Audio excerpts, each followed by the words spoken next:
asalaamaaleykum mbokk yi amaat nañ mbégte lool dikkaat yéen ci xibaaru météo yi di ci gën a fës nag tey ji ci talaata bi mooy tàngaay bi mi ngi fi tàngaay bu fës boo xam ne surtout ci bëccëg gi lañ koy gën a ràññeetle mais par contre guddi gi ak fajar gi xaw a sedd tuuti ànd ak mbooyo surtout ci bët gànnaar réew mi ak ci digg réew mi li gën a fës nag ñu xool ko niir yi nu muy tëddee ci Afrique sowu jant boo leen xoolee niir yi par rapport ak démb xaw naa yokk tuuti parce que niir yi fa ñuy gën a fësee nag mooy côté Mauritanie bi ci digg Mauritanie jëm Sahara ak côté Maroc mais diggante territoire sénégalais daanam asamaan su leer la ñu am pareen say mu am niir mais bëccëg bi moom day asamaan si day leer bu baax ak weer boo xam ne am naa jant boo xam ne day fenk bu baax a baax a baax a baax ba tax na tey ji ci guddi jëm ci ëllëg li ñuy gën a xool mooy sedd bi fu muy gën a seddee mooy diggante Mbuur mu am fukki degré ak juróom-ñett ak Linguère mu am fukki degré juróom-ñeent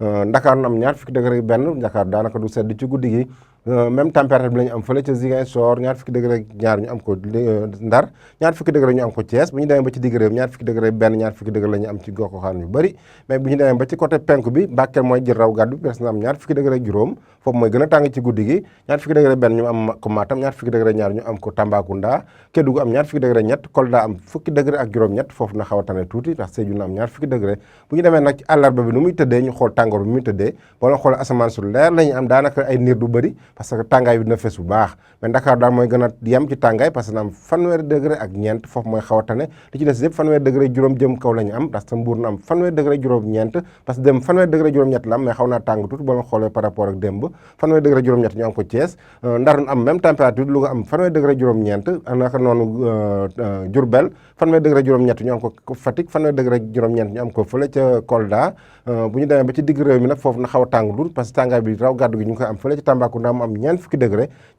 asamaan soo xam dina leer bu baax ak naaj boo xam dina fenk bu baax a baax ci bëccëg gi fanweer degré ak juróom-ñeent ñu am ko Matam fanweer degré juróom-ñett Bakel fanweer degré juróom-ñeent ñu am ko fële ci Kédougou donc mbokk yi boo leen xoolee bëccëg bi boo leen xoolee na am